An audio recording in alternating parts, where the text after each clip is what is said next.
Hello friends, welcome to travel with Ushakar. ఈరోజు నేను ఢిల్లీలో ఉన్నాను. భారతదేశ ప్రథమ పౌరులైనటువంటి రాష్ట్రపతి భవనం చూడడం కోసం అయితే వచ్చాను. ఇది చూడడానికి రాజభవనానికి ఏమాత్రం తగ్గకుండా ఉంటుంది. 1911 వరకు భారతదేశ రాజధానిగా కలకత్తా ఉండేది.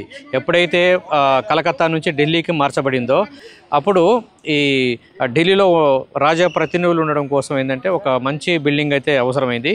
బట్ అప్పటి వరకు ఇక్కడ రాజప్రతినిధులు ఉండే అంత బిల్డింగ్ అనేది లేదు. సో దీన్ని దృష్టిలో పెట్టుకొని అప్పటి బ్రిటిష్ రాజు జార్జ్ V సో ఈ మనకు కనిపిస్తున్నటువంటి ఈ కన్స్ట్రక్షన్ చేశారు అన్నట్టు. దీన్ని ఏంటంటే భారతదేశం స్వాతంత్రం వచ్చిన తర్వాతకి రాష్ట్రపతి ఉండేటువంటి నివాసంగా దీన్ని మార్చారు. రాష్ట్రపతి కుటుంబానికి మరియు అక్కడికి వచ్చేటువంటి అతిథులకు అవసరమైనటువంటి వంటకాలను తయారు చేయడానికి వంట మనుషులు, బట్టలు ఉతికేటోళ్ళు, డ్రైవర్లు, మెకానికులు, సెక్యూరిటీ గార్డ్స్, డాక్టర్లు, నర్సులు, సెక్రటరీలు ఇట్లా ఒకరేమిటి దాదాపు 1000 మందికి పైనే పనిచేస్తూ ఉంటారట. ఈ రాష్ట్రపతి భవన్ నిర్వహణకు ఏడాదికి అక్షరాల 100 కోట్లకు పైనే ఖర్చు అవుతుంది. ఇంత ప్రఖ్యాతమైనటువంటి పేరున్నటువంటి రాష్ట్రపతి భవనంలోకి స్వాతంత్రానంతరం అడుగుపెట్టినటువంటి మొట్టమొదటి వ్యక్తి భారతీయ గవర్నర్ జనరల్ సి రాజగోపాలాచారి గారు.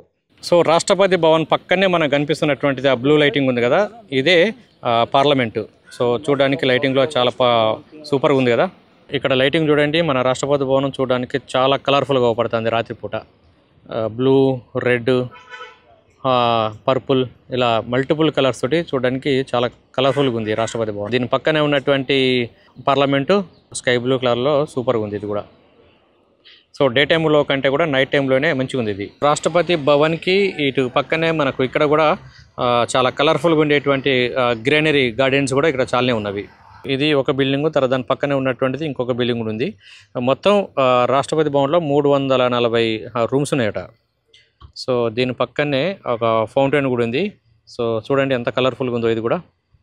ఈ రాష్ట్రపతి భవనంలో అందమైనటువంటి ఉద్యానవనాలు కూడా ఉన్నవి. Like Mughal garden, herbal garden, nutrition garden, spiritual garden ఇలా చాలా ఉద్యానవనాలు అయితే ఉన్నవి. ఈ రాష్ట్రపతి భవనంలో ఉన్నటువంటి ఈ డైనింగ్ హాల్లో ఒకేసారి 104 మంది కూర్చుని భోజనం చేయొచ్చట. మరి భోజనాన్ని కూడా వెండి పాత్రలను ఉపయోగించి చేస్తారట.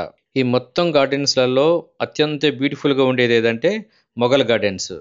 ఈ 2023 జనవరిలో దీని పేరును అమృత్ ఉద్యాన్గా పేరు మారుస్తూ కేంద్ర ప్రభుత్వం అయితే నిర్ణయం తీసుకుంది. ప్రజల సందర్శనార్థం ఈ అమృత్ ఉద్యాన్ను ప్రతి సంవత్సరం జనవరి నుంచి మార్చి వరకు ఓపెన్ ఉంచుతారు. ముందస్తుగా పర్మిషన్ తీసుకొని అయితే వెళ్ళొచ్చు.